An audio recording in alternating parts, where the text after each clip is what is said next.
By who, sir? Sino po ang may Look nagte-threat? around you. Ang dami. It's all over social media. I'm not tech savvy. Nakikita ko everyday yung mga threats sa kanya. Isabit na yan, bitayin na yan, etc. etc. Ako nga din po, ang daming threat din sa akin eh. Araw-araw ho, nakaka-receive kami doon sa mga DDS. Tanong nyo si Jordan G. at si Boy Tinapay dyan. O, kasi sila yung umahawak ng mga social media. Itanong nyo sa kanila kung ilan ang marireceive o araw-araw namin sasabihin, Oy, Mark Ramos, humanda ka na, matetegi ka na, yari ka, wag kang dadaan dito sa amin. Ganun lagi eh. Di ba slap? O. Pero wala, ito, tuloy lang din o. Yung iba, alam pa kung nasaan tayo. O, saldi ko pa kaya? Mag-hire ng napakaraming security. Di ba, Taytigas? O.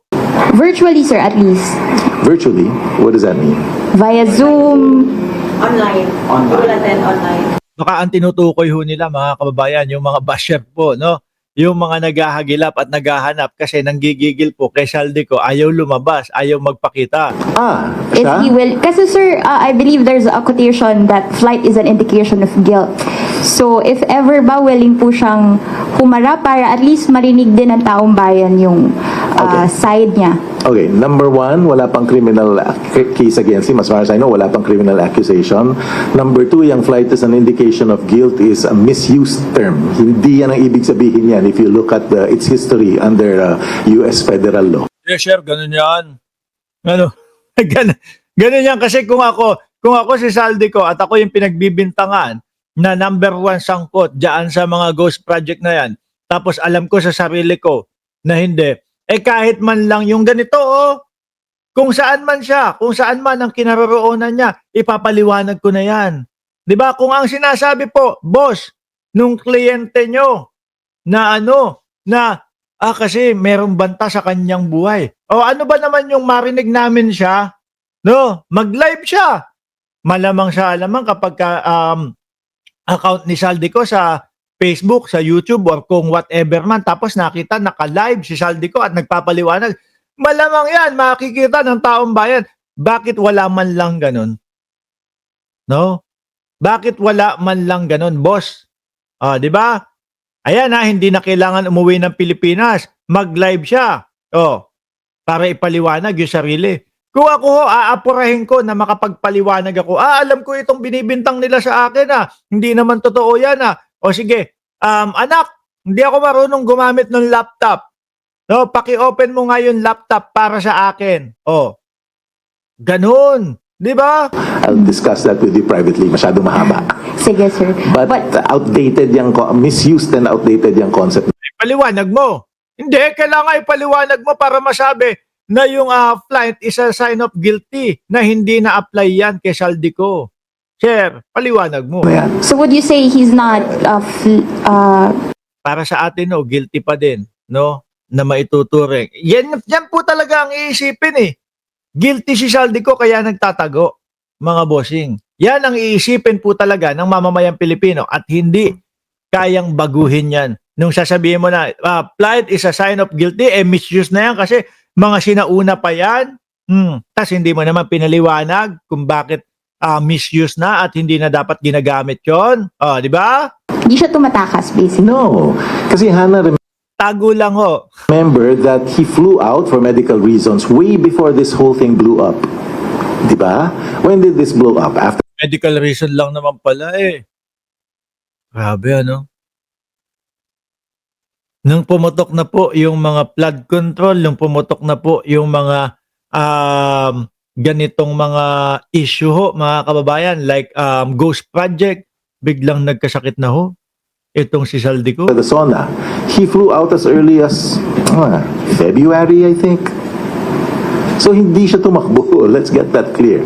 Again, let's redirect the narrative. No? Pwede tayong makarinig ng paliwanag kahit man lang naka-live siya, di ba, Mr. X? Yun lang naman yun, Good morning, sir. This is Arles from One News po. Arles? Yes po. Hi, Arles. I have seen the Ombudsman referral, the ICI's referral to the Ombudsman wherein Bryce Hernandez claimed that he delivered a bulk of cash on the first quarter of 2025 in his in-cost residence in Valle Verde, wherein there's no furniture inside, just luggages of cash, and then it was received by a certain Paul Estrada. Okay. Has Co ever confirmed or denied these allegations? Na may delivery? Both having Paul Estrada and his residence having no furniture at all. We talked about that and he said, I have no knowledge about any delivery. Because if you talk to Mr. Hernandez, I'm sure he will say that my client was not there. And again, you know, she said, he said yan eh.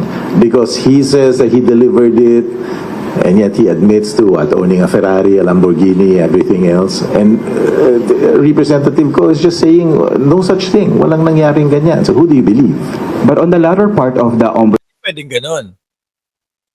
Di ba? No such thing. Kailangan may paliwanag yan. Ombudsman referral case, sir, there's a certain sentence there wherein it was received by a certain Paul Estrada with an acknowledgement receipt being kept by Alcantara. So have you also reached out to certain Paul Estrada and having him on cause? I'm not there yet. Like I said, I heard that Mr. Estrada, Paul, was once upon a time employed by him or employed for him. I'm not sure, but at the relevant time, maybe during the deliveries, that he was no longer employed by Representative Ko. I don't know. I can get back to you. Hindi naman ito yung last natin. I can get back to you on. Totoo, yan, sabi ni MCA Vocal Studio, yes, pwede kang ganun live nga. O, tingnan mo, si Roque nagla-live, bangag na ba? Ngayon, siya yung mukhang bangag. Oo, di ba, kung ang dinadahilan ni Saldico, mga boss chief mo, sir, ay medical reason o kung whatever o yung merong mga banta sa buhay niya sa Pilipinas, pwede naman siya mag-live, paliwanag. Simula pa lang ho nung pumutok itong issue na ito, idinipensa niya na dapat yung kanyang sarili. Ipinaliwanag niya. Tapos ituro niya kung sino talaga yung mga sangkot. Oh. That. Understand that I don't know everything about the case just yet. I'll get back to you. And then, sir, you've said that Ko has serious threats in his life. Yes. So does this mean that he also has pangamba or hindi pagtiwala sa pamahalaan that he can be safely, safeguarded just to face all the allegations to him? Hindi naman. But the government cannot protect you all the time eh. Di ba? Walang guarantee na ganyan. People die in jail. Di ba? People with shot in the head, and you have heads of state surrounded by 20 armed men who still downed by a sniper. Ako personally, ang bigger fear ko is vigilante violence.